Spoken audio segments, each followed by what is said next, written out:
Why are you doing this?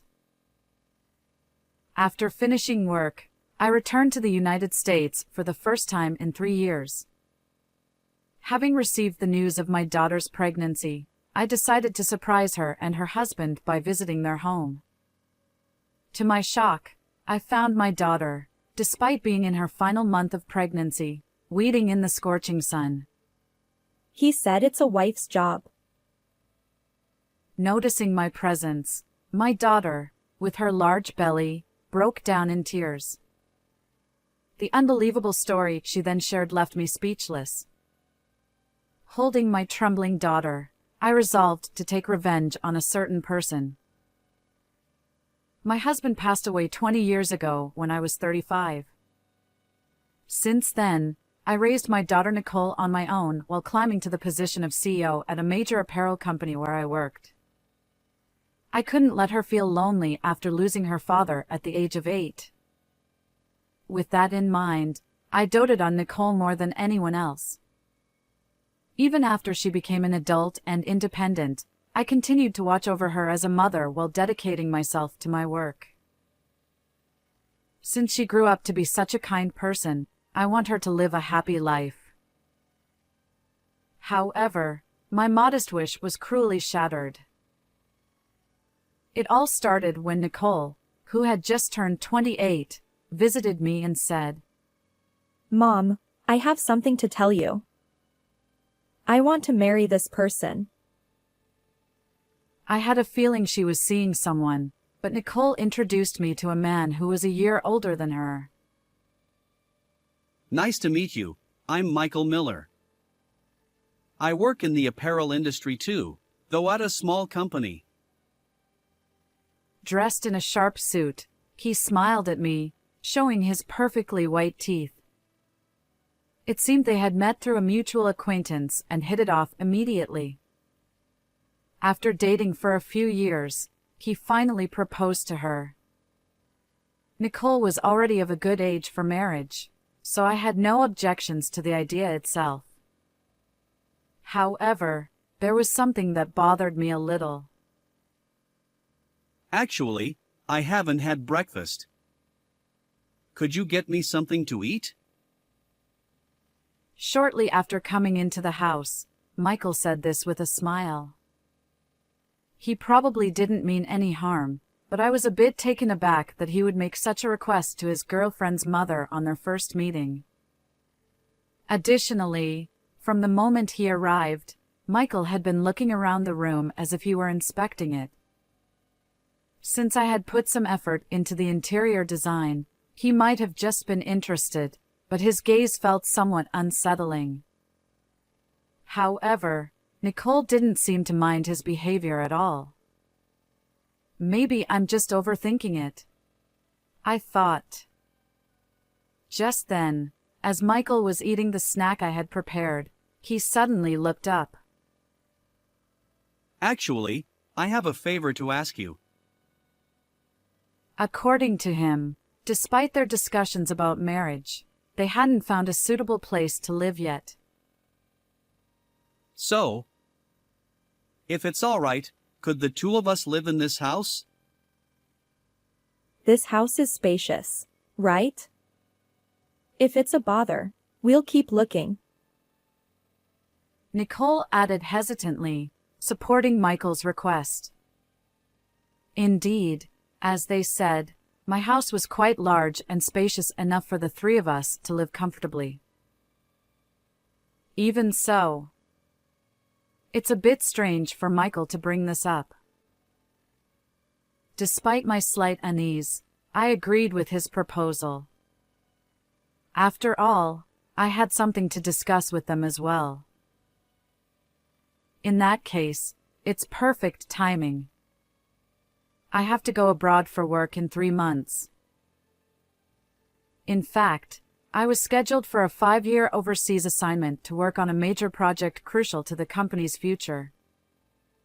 I had been wondering what to do with the house during that time. I trust you both, so I'll let you stay in the house for 5 years. Really? Wow. That's fantastic. Michael's enthusiastic response to my answer made me a bit worried about whether Nicole would be all right marrying this man. As a parent who had always prioritized Nicole's well-being, I might have been overprotective. Mom, thank you. I'm going to be happy. Even so, seeing my daughter smiling brightly in front of me, I couldn't possibly oppose this marriage. However, I would later deeply regret this decision.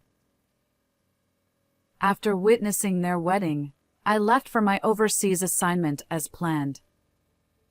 The project was a major one for the company, making me busier than I had ever been in the United States. Despite this, I kept in touch with my daughter through bi-weekly phone calls. Gradually, I noticed a change in our conversations. "How's married life?" Oh. Yes, it's fun and I'm happy. Even over the phone, I could tell that Nicole's voice lacked its usual energy. When I asked her if something was wrong, she would brush it off with, "It's nothing," or "You're imagining things." One winter day, I was shocked when Nicole answered the phone with a hoarse voice. "What happened to your voice?" Yes, I have a bit of a fever. But I need to make Michael's meal. "What are you talking about? You need to rest at times like this." But it's my job. Nicole, seemingly delirious from the fever, hung up the phone. Even if she usually handles the housework, she shouldn't have to work when she has a fever. What on earth is going on in their marriage? Later, when I called to check on her, my now-recovered daughter brushed off my concerns, saying, "It was just that my husband was busy at that time." Don't worry about me, Mom. I'm fine. Just focus on your work. With those words, Nicole encouraged me to keep working hard. So, despite my worries about Nicole, I continued my life overseas for several years. As the project progressed, I received some great news during one of my regular calls with my daughter. Nicole was pregnant. Hearing this, I was overjoyed and couldn't wait to return home. It's my first grandchild. Nicole must be anxious about her first childbirth. Concerned about her well-being, my desire to return to the U.S. grew stronger. I worked at a rapid pace to ensure I could be there for her delivery. My efforts paid off, and I was able to return home 2 years earlier than planned, just as Nicole was entering her final month of pregnancy. Why not surprise them with my return? With a heart full of excitement and a plane loaded with gifts, I headed back to the U.S. for the first time in 3 years. I was eager to check on my daughter and son-in-law's situation, witness the birth of my grandchild, and most of all, see Nicole again. I was sure she would be surprised at first, but she would definitely be happy about my return. If she's pregnant, their marriage must be going well. Honestly, hearing about the baby had eased many of my previous worries.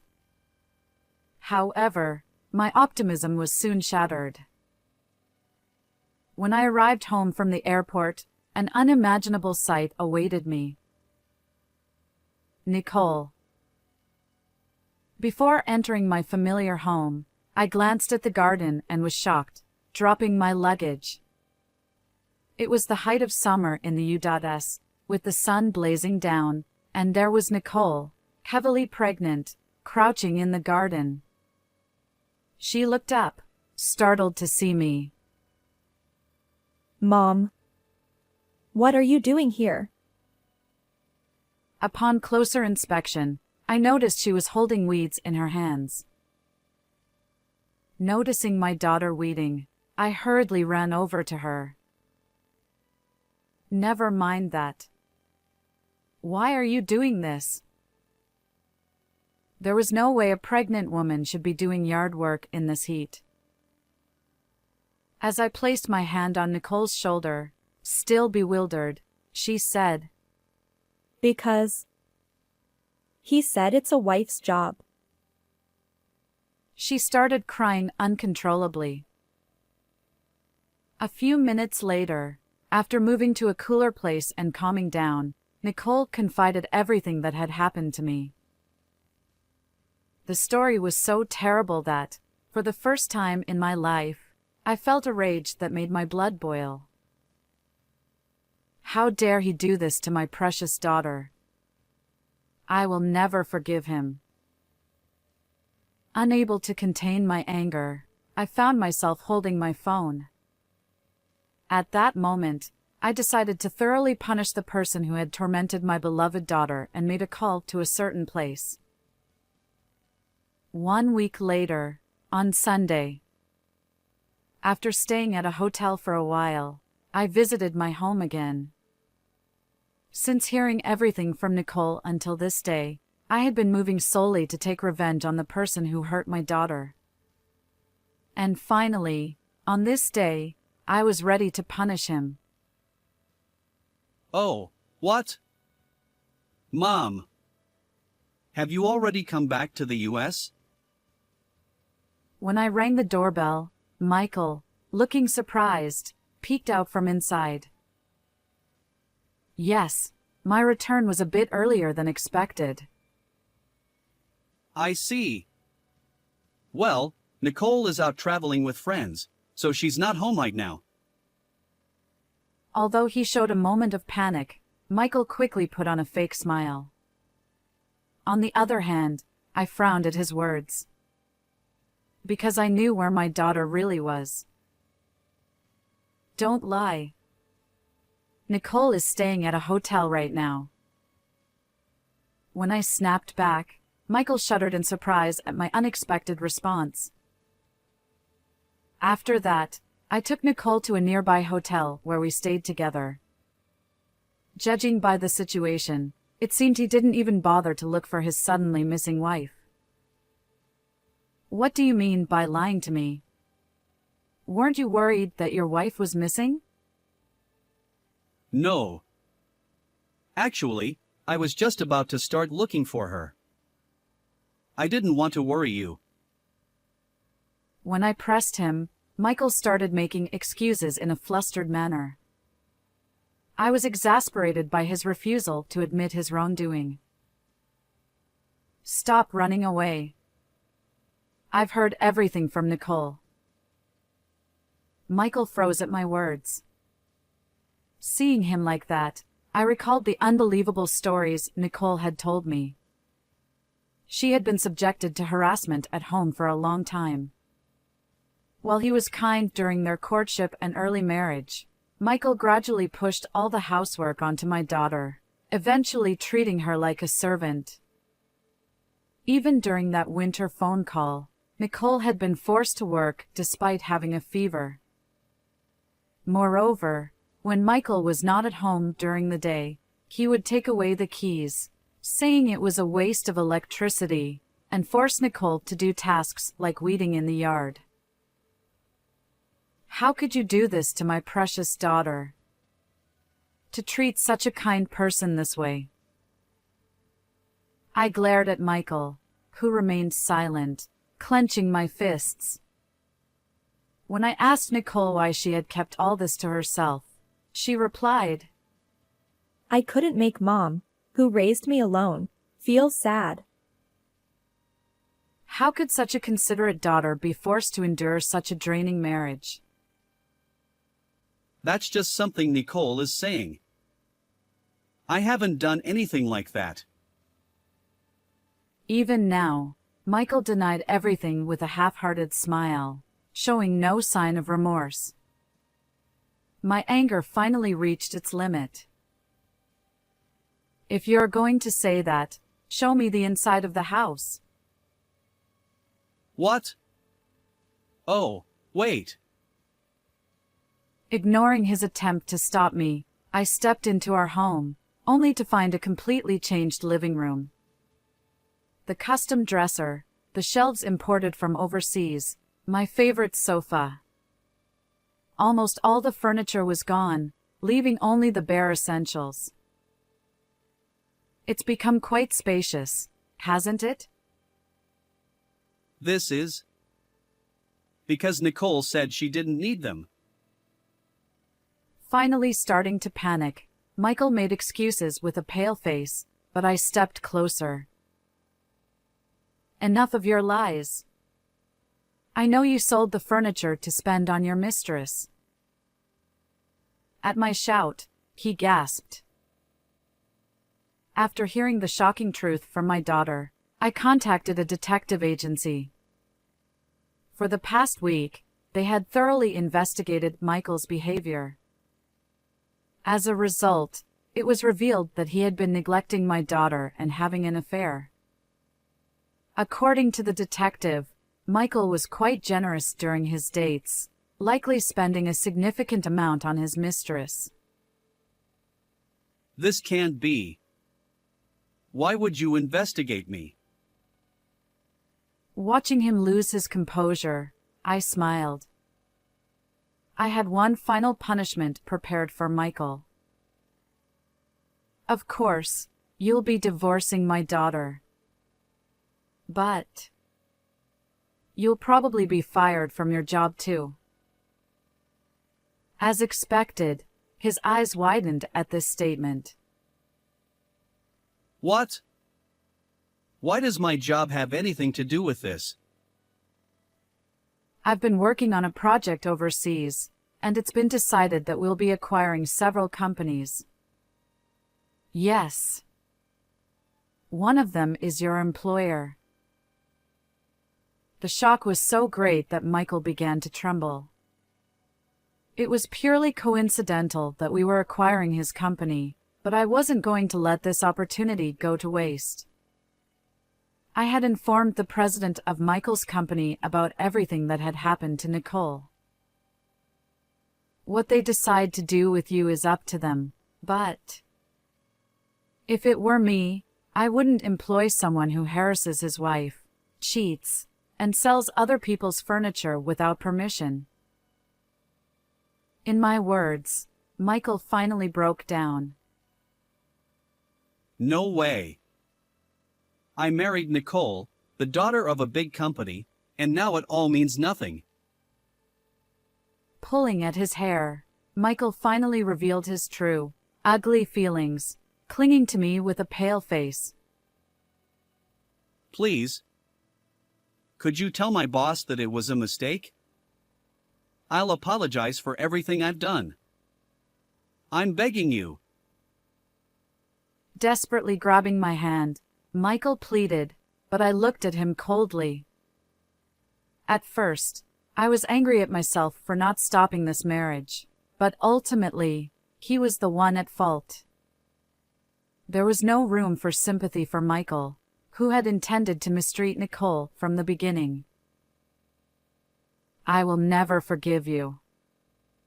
Live your life regretting what you did to my daughter. With that, I shook off his hand and headed back to the hotel where my daughter was waiting, without looking back. In the end, Nicole divorced Michael. He ended up with a debt of $240,000, including $40,000 in alimony and $200,000 for the furniture he sold without permission. Moreover, due to my report and his habit of boasting about my influence at work, Michael was fired from his job. On top of that, his parents, who learned of the situation, disowned him, leaving him without a home, job, money, or family. Meanwhile, I returned to the U.S. and now live happily with Nicole and her newborn baby. From now on, the three of us will work together to build a warm and loving home. How did you like this story? Please don't forget to subscribe to the channel. See you in the next video.